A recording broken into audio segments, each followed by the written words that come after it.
আমার হাজবেন্ড চায় আমি ছোট কালো টিপ দেই, কপালে শুধু হাজবেন্ডের সামনে কি টিপ ব্যবহার করা যাবে? জোহরের সুন্নত 4 রাকাত একসাথে পড়বো নাকি 2 রাকাত 2 রাকাত করে পড়বো? মৃত গরুর চামড়া বিক্রি করা যাবে কিনা? বর্তমানে বাজারে যে স্কুটি বের হয়েছে, মেয়েরা কি তা চালাতে পারবে? আমেরিকার এক অঙ্গরাজ্যে ভয়াবহ দাবানলে ব্যাপক ক্ষয়ক্ষতি হয়েছে। বিষয়টাকে অনেকে আল্লাহর গজব হিসাবে দেখছেন। এটা আসলেই কি তা কিনা? মায়ের সাথে বেয়াদবি করায় মা যদি সেই সন্তানকে নিজের নামের সম্পত্তি না দিয়ে অন্য সন্তানকে দেন, তবে কি গুনাহ হবে? আমার সামনে পরীক্ষা, এমন কোনো আমল আছে কি না পরীক্ষার আগে যা করলে আল্লাহর রহমতে পরীক্ষা ভালোভাবে দিতে পারবো? চলুন আর বিলম্ব না করে যে সমস্ত প্রশ্ন ইতিমধ্যে চলে এসেছে, আমরা সে সমস্ত প্রশ্ন উত্তর দেওয়ার আলোকিত ভবনে আমরা প্রবেশ করি। আমি হোটেলে কাজ করি, শুনেছি মালিক হোটেল বড় করার জন্য লোন নেবেন, এই জন্য কি আমার ইনকাম হারাম হয়ে যাবে? এই প্রশ্নটি আর অনেক ভাই বোনদের। আপনি কোনো প্রতিষ্ঠানে চাকরি করছেন, যে প্রতিষ্ঠানের মালিক পক্ষ সুদি লোন নিয়েছেন ব্যবসা সম্প্রসারণ করবার জন্য। ওই প্রতিষ্ঠানে আপনি যদি চাকরি করেন আর আপনার চাকরির বেসিক কাজ বা ডিউটিটা কোনো হারাম কাজে সহযোগিতা না হয়, তাহলে সেক্ষেত্রে আপনার সে চাকরি হারাম হয়ে যাবে না। কোম্পানি সুদি লোন নিয়েছে, এর কারণে আপনার উপার্জন বা উপার্জিত অর্থ, আপনার বেতন, সেটি হারাম হয়ে যাবে না। কারণ আপনি যে টাকাটা বৈধ কোনো কাজ করে পরিশ্রম করে পারিশ্রমিক হিসাবে গ্রহণ করেছেন, সেই টাকাটাই যে সুদি যে লোন নিয়েছেন হুবহু ওই সুদি লোনের টাকা বা সুদের টাকা, এটা আপনি নিশ্চিত নন। কারণ কোম্পানির আরও টাকা আছে, সেটা হয়ে গেছে মিশ্রিত টাকার মতো। আপনি এরকম কোম্পানি যারা সুদ নির্ভর কাজ করে থাকেন বা সুদি লোন নিয়ে বৈধ বা সাধারণ ব্যবসা পরিচালনা করে থাকেন, এরকম কোম্পানিকে অ্যাভয়েড করে অন্য কোনো কোম্পানি যেতে পারলে ভালো হয় সন্দেহাতীতভাবে। কিন্তু আপনার এই উপার্জন হারাম হয়ে যাবে না। অর্থাৎ এর কারণে আপনার কোম্পানি চেঞ্জ করাটা আপনার জন্য আবশ্যক হয়ে যাবে না। বিকজ কোম্পানি তার পুঁজির একটা অংশ সুদি লোন থেকে নিয়েছে, আপনাকে যে বেতন দিয়েছে হুবহু সেখান থেকেই দিয়েছে। নট নেসেসারি তাদের নিজস্ব টাকা আছে, অল্প হোক বেশি হোক, এবং সেটা তারা রোলিং করছেন, এবং আপনার ডিউটিটা বেসিক্যালি হালাল। সো এটার উপর ভিত্তি করে, সন্দেহের উপর ভিত্তি করেই শুধুমাত্র আপনার টোটাল উপার্জন হারাম হয়ে যাবে না। অতএব কোম্পানি সুদি কারবার করাতেই আপনি সেখানে চাকরি করলে হারাম হয়ে যাবে, ব্যাপারটি এতটা সহজে সমীকরণ করবার মতো নয়। সরকার আইএমএফ এর প্রেসক্রিপশন অনুযায়ী বিভিন্ন পণ্য নতুন করে আরও ভ্যাট আরোপ করতে যাচ্ছে বলে খবরে প্রকাশ। এটা জনগণের জীবনযাত্রার উপরে বেশ প্রভাব ফেলবে বলে অনেকে মনে করেন। গুরুত্বপূর্ণ নাগরিক হিসেবে সরকার কোনো পরামর্শ দিবেন কিনা? গুরুত্বপূর্ণ নাগরিক কিনা জানি না, তবে এটা বলবো যে আমাদের যে সমস্ত প্রতিষ্ঠানগুলো লোন দিয়ে থাকে, নানা সময় আমাদেরকে আর্থিক সহায়তা দিয়ে থাকে, তারা নানা রকম বুদ্ধি পরামর্শ দিয়ে থাকে। এইসব পরামর্শের সবগুলোই যে আমাদের জন্য খারাপ আমি তা বলছি না, তবে অনেকগুলোই আমাদের জন্য আসলে ভালো নয়। দেশে বিশেষ করে বর্তমানে যে চলমান অচল অবস্থা চলছে, অনেকটা দীর্ঘদিন পর্যন্ত মানুষ আর্থিক কষ্টে ভুগছে, বাজার নিয়ন্ত্রণ করা কঠিন হচ্ছে নানা কারণে। এর মধ্যে যদি আবার বিভিন্ন পণ্যের উপরে ভ্যাট বেড়ে যায়, তাহলে সেক্ষেত্রে সেটা মানুষের জন্য কষ্টের কারণ হবে। যদিও অর্থ উপদেষ্টা কিংবা গভর্নর মহোদয় দুজনে কোনো একজনের বক্তব্য আমি শুনেছি যে তারা বলেছেন যে এখানে আসলে মানুষের জীবন জীবিকা বেঁচে থাকা নির্ভর করে যেসব পণ্যের উপরে, সেগুলোর উপর ভ্যাট আরোপ করা হয়নি। কিন্তু মূলত অন্য জায়গায় ভ্যাট আরোপ করলেও তার প্রভাব জীবন জীবিকার উপরে পড়ে, যার কারণে এই ব্যাপারটাতে সরকার, আমার মনে হচ্ছে যে আইএমএফ এর প্রেসক্রিপশন অনুযায়ী কাজ করা উচিত নয়, বরং আইএমএফ এর সাথে দরবার করা উচিত। একটা রাষ্ট্রের যদি অপচয় রোধ করা যায়, অপচয়টা যদি আমাদের দেশে আমরা বন্ধ করতে পারি, সরকারের টাকার যেভাবে সেভাবে খরচ করার যে একটা আপনার টেন্ডেন্সি আছে, সেটা যদি বন্ধ করা যায়, তাহলে আমার মনে হয় যে আমাদের দেশে অনেক আর্থিক অনটনের জায়গাগুলো ঘুষে যাবে এবং আমাদের প্রচুর পরিমাণ অর্থ এখানে বেঁচে যাবে, এবং এই ভ্যাট ইত্যাদি বাড়াবার প্রয়োজন সেক্ষেত্রে হবে না। আমার মনে হয় সেদিকে বরং নতুন সরকার বা নতুন পরিস্থিতিতে তারা মনোযোগ দেওয়া উচিত। শাকিল আহমেদ খান আপনি লিখেছেন, আমার সামনে পরীক্ষা, এমন কোনো আমল আছে কি না পরীক্ষার আগে যা করলে আল্লাহর রহমতে পরীক্ষা ভালোভাবে দিতে পারবো? ভাই শাকিল, পরীক্ষার আগ মুহূর্তে স্পেশাল কোনো আমল এর কথা আমি বলতে পারবো না যেটা পড়লে পরীক্ষা বা যেটা করলে পরীক্ষা ভালো হবে বলে কোরআন হাদিসে বলা হয়েছে। তবে আপনি অ্যাজ এ মুসলমান পরীক্ষার আগে আল্লাহ সুবহানাহু ওয়া তাআলার কাছে অন্য 10টা ক্রাইসিস মোমেন্টে বা আল্লাহ সুবহানাহু ওয়া তাআলার কাছে আপনার বিশেষ পরিস্থিতিতে যেরকম আমাকে দোয়া করেন, এক্ষেত্রে দোয়া করবেন, আল্লাহ আপনি আমার পরীক্ষাকে সহজ করে দিন, আমার পরীক্ষাকে আপনি আসান করে দিন, আপনি আল্লাহর কাছে দোয়া করবেন। সেই সাথে আপনার পড়াশোনা, আপনার প্রচেষ্টা, যেটি পরীক্ষা ভালো ফলাফল করবার জন্য, সেটি আপনি যথাযথভাবে অব্যাহত রাখবেন। আমেরিকার এক অঙ্গরাজ্যে ভয়াবহ দাবানলে ব্যাপক ক্ষয়ক্ষতি হয়েছে। বিষয়টাকে অনেকে আল্লাহর গজব হিসাবে দেখছেন। এটা আসলেই কি তা কিনা, এই জন্য উল্লাস করার সুযোগ আছে কিনা। প্রথম কথা হলো যে যে অঙ্গরাজ্যের যে শহরে এই ভয়াবহ দুর্ঘটনা ঘটেছে, যেটাকে আমরা হলিউড হিসাবে জানি, সেই হলিউডে, ক্যালিফোর্নিয়ার সম্ভবত একটি শহর, এখানে যে ভয়াবহ দাবানল 2 দিন যাবৎ জ্বলে পুড়ে সব ছাই করে দিচ্ছে, এটি সন্দেহাতীতভাবে একটা সিগনিফিকেন্ট বিষয়, এবং এটা নিশ্চয়ই আমাদেরকে একটা ইঙ্গিত করে, একটা ইন্ডিকেট করে যে সেখানে বিশেষ করে গোটা বিশ্বে অশ্লীলতাকে ছড়িয়ে দেওয়ার জন্য যেভাবে ওখানকার তথাকথিত তারকারা, যাদের বসতবাড়ি ইত্যাদি পুড়েছে বলে খবরে এসেছে, তারা যেভাবে কাজ করে চলেছেন এবং যুগ যুগ ধরে সহস্র মানুষের চরিত্রকে ধ্বংস করবার জন্য যাদের ভূমিকা রয়েছে, আল্লাহর পক্ষ থেকে এটি একটি আযাব হিসাবে বা আল্লাহর পক্ষ থেকে শাস্তি হিসেবে এটা কোনো ইন্ডিকেট হতে পারে, সেটাকে মোটেও উড়িয়ে দেওয়া যায় না। কিন্তু আসলে যেহেতু কোনো নবী রাসূল নেই, কোন ঘটনা কি জন্য ঘটেছে, আল্লাহ সুবহানাহু ওয়া তাআলা ঠিক কী কারণে সেটি ঘটিয়েছেন, সেটি আসলে আমরা কেউই ধারণা করে বলতে পারবো না নিশ্চিতভাবে। হ্যাঁ, আমাদের প্রবল ধারণা তৈরি হতে পারে, যেটি গজব হওয়ার জোরালো সম্ভাবনা আছে, সেভাবে আমরা বলতেই পারি। কিন্তু এটি গজব নাকি এটি সাধারণ কোনো ঘটনা, যেটি আল্লাহ সুবহানাহু ওয়া তাআলা অনেক সাধারণ এলাকাতেও ঘটিয়ে থাকেন, সেটা একমাত্র আল্লাহ ভালো জানেন। তো বাহ্যিক দৃষ্টিকোণ থেকে বোঝা যায় যে যেখানে পাপাচার অনেক বেশি হয়, সীমা ছাড়িয়ে চলে যায়, আল্লাহ সুবহানাহু ওয়া তাআলা ঢিল দিয়ে রাখেন, মানুষের সংশোধনের সুযোগ দেন, একটা পর্যায়ে আল্লাহ সুবহানাহু ওয়া তাআলা পাকড়াও করেন। আমরা জানি ইতালির যে পম্পেয় নগরী, পাপের নগরী হিসাবে পরিচিত এই পম্পেয় নগরীতে আল্লাহ রাব্বুল আলামিন ঠিক একইভাবে দাবানলে পুড়ে এমনভাবে ছাই করে দিয়েছেন, শত শত বছর পরও আজও সেই শহর সেভাবেই ভস্ম হয়ে এখনও পৃথিবীর মানুষের কাছে শিক্ষার উপকরণ, উপদেশ গ্রহণ করার মাধ্যম হিসেবে এখনও ঠায় দাঁড়িয়ে আছে।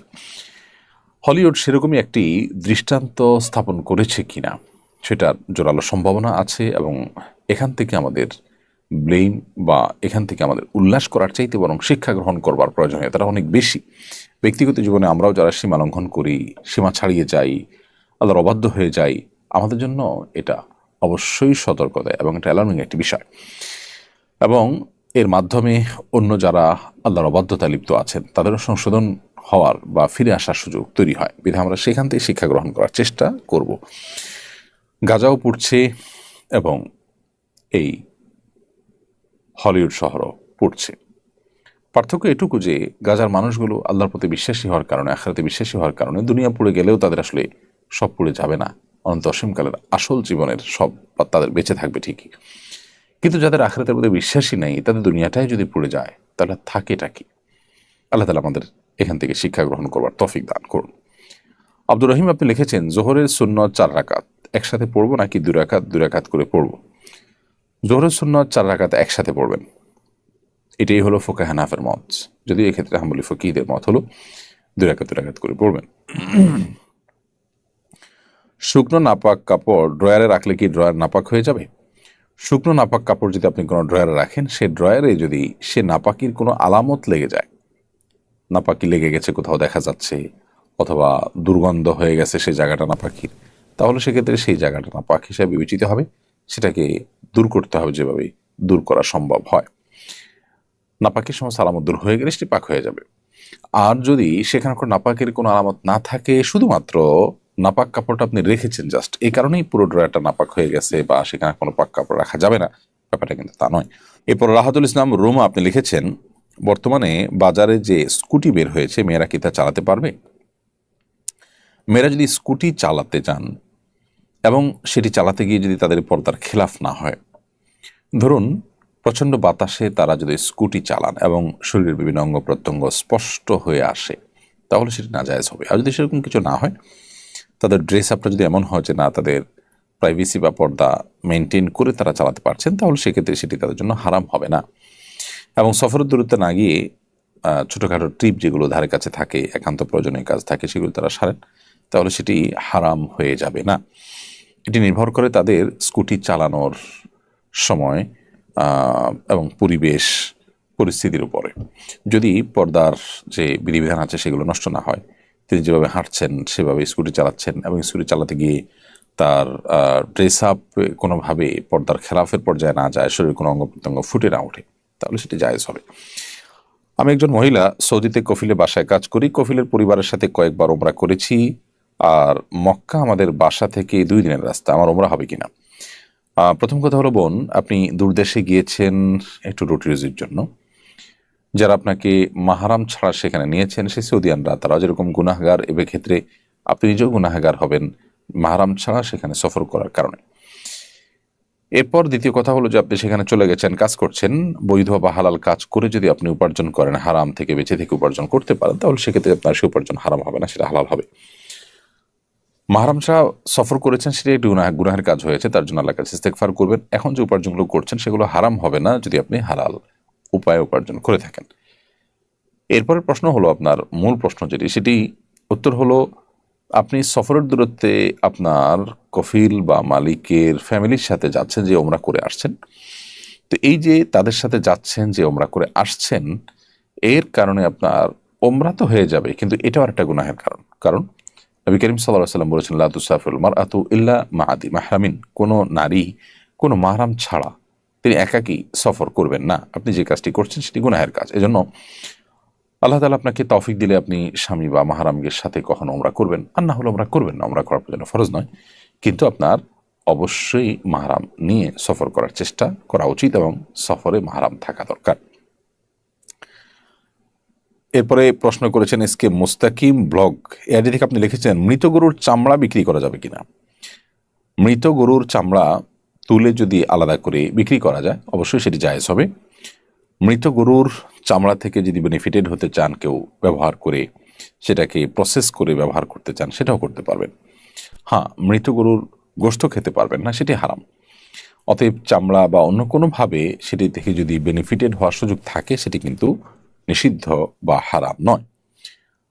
মাঝে মধ্যে অচেনা কবুতর এসে আমার কবুতরের সাথে জোড়া বাঁধে এবং ডিম দেয়, সেই ডিম থেকে বাচ্চা হয়। এখন ওই অচেনা কবুতর এবং ডিম ও বাচ্চার বিধান কি হবে? অচেনা কবুতর এসে যদি আপনার কবুতরের বাসায় এসে বাসা বাঁধে, তাহলে সেটি আপনার জন্য আসলে হালাল হয়ে যাবে না, কারণ এটি আপনার কবুতর নয়, এটির মালিক অন্য কেউ। আপনার কবুতরের সাথে মিশে যদি সেই ডিম পাড়ে, তো সেই ডিম আপনার হয়ে যাবে না, কারণ অন্য জনের কবুতর, অন্য মানুষের কবুতর এসে এখানে ডিম পেড়েছে। সো আপনার কর্তব্য হবে এখানে কে মালিক হতে পারেন আশেপাশে খোঁজ খবর নিয়ে তাদের কাছে তাদের কবুতর বা কবুতরের ডিম হস্তান্তর করা। যদি কোনোভাবে সেই মালিক কিংবা ডিম খুঁজে পাওয়ার, ডিমের মালিক কিংবা কবুতরের মালিক খুঁজে পাওয়ার সম্ভাবনা না থাকে, আপনি চেষ্টা করে কোনোভাবে না পান, তাহলে কোনো গরিব বা অভাবী মানুষকে আপনার ওই ডিম বা ওই কবুতরটা, ওই কবুতর বা ডিমের মালিক যিনি হবেন তার তরফ থেকে, আননোন সেই মালিকের তরফ থেকে আপনি দান করে দিবেন।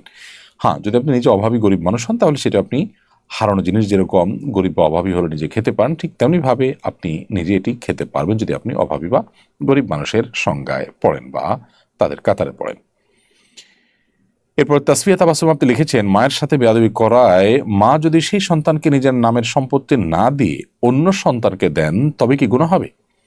বোন তাসফিয়া, কোনো মা কোনো বাবা সন্তান তাদের প্রতি বেয়াদবি করেছেন, কোনো অন্যায়াচরণ করেছেন, সেই জন্য তাদের নিজেদের সম্পদ যাতে মৃত্যুর পর সন্তান না পায় তার জন্য কোনো ব্যবস্থা করে গেলেন অথবা জীবদ্দশা বলে গেলেন, এটা সুযোগ নেই। কারণ সন্তান কোনো অন্যায় বা অপরাধ করলে আল্লাহর কাছে সে দায়ী থাকবে, মা বাবার সম্পদ থেকে বঞ্চিত করবার কেউ নয়। কারণ সম্পদ থেকে বঞ্চিত করার কোনো অপশন শরীয়তে নেই।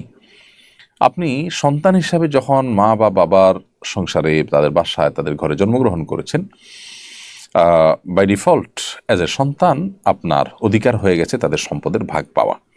এখানে তারা চাইলেও আপনাকে সম্পদ থেকে বঞ্চিত করতে পারবেন না। ওয়ারিশ সূত্র যেটি, সেটি হলো যে বাবা মায়ের ঔরসে তাদের গর্ভে জন্মগ্রহণ করেছেন, সো সন্তান হিসাবে আপনি তাদের সম্পদের প্রাপ্য অধিকার আপনার চলে আসবে যতক্ষণ আপনি মুসলমান থাকবেন। কেউ মোরতাদ হয়ে গেছে, ইসলাম ত্যাগ করে চলেছে, তখন সে আর ওয়ারিশ থাকে না। সো এখানে অনেক মা বাবা যে তেজ্য পুত্র করেন বা সন্তানকে সম্পদ থেকে বঞ্চিত করেন, এই কাজগুলো অনুচিত, অন্যায় কাজ। সন্তান কোনো অন্যায় করে থাকলে সেটি আলাদা বিষয়, আল্লাহর কাছে তার বিচার হবে, কিন্তু তাকে সম্পদ থেকে বঞ্চিত করতে পারবেন না, বা সন্তান হিসাবে তাকে তেজ্য পুত্র তথাকথিত এটাও আপনি করতে পারবেন না। আমার হাজব্যান্ড চায় আমি ছোট কালো টিপ দেই, কপালে শুধু হাজব্যান্ডের সামনে কি টিপ ব্যবহার করা যাবে? আপনি হাজব্যান্ডের সামনে সৌন্দর্যের জন্য অবশ্যই টিপ ব্যবহার করতে পারেন। তিনি যদি ছোট কালো টিপ দিতে পারেন, কোনো অসুবিধা নেই, এটা দিতে পারেন।